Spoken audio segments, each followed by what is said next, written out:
Probiotic foods by now, but there's a new biotic on the block, and natural health care practitioner Mark Mincola is here to tell us about it. Good to have you here. Good to be here. Prebiotics. Prebiotics. Prebiotics, and that's really from food, as you know. Probiotics are those cultured foods that have good bacteria. Yogurt, everybody knows yogurt. Things like cultured milks, even cottage cheese, tofu. Now we've got a lot of foods that actually help those good bacteria to actually grow, metabolize, and really get strong.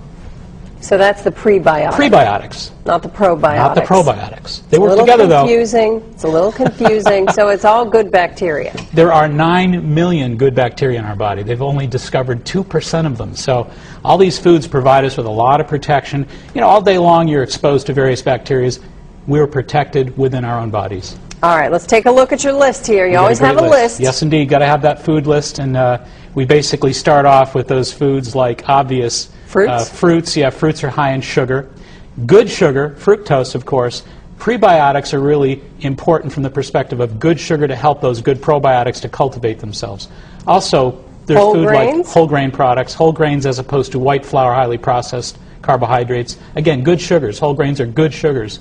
Also, the allylic sulfides, those spicy onions, those spicy garlic bulbs, very, very high in prebiotics as well. So those are the predominant foods that we want to look for. And honey. Honey, of course, is a good sweetener. You know, there's very unprocessed honeys that are unsweetened, that are really natural and have a lot of enzymes. And again, any natural sugars, fruit sugars, whole grains, honeys, help us to really build up these good bacteria. They're called prebiotic foods. All right, trying to figure this all out. And what exactly do they do for you? Well, you think about the fact that there's bad bacteria in the world and in our bodies. We want to protect ourselves from those, obviously, because they can make us sick. Well, there's also natural ways that Mother Nature sort of set it up for us through nutrition to actually support and protect, defend ourselves against these bad bacteria with good bacteria. So as we pointed out, there are good living bacterial cultures in things like yogurt, cottage cheese, and tofu. Good bacteria helps us protect ourselves against those bad bacteria. But those good bacteria need to be supported in their development in our bodies.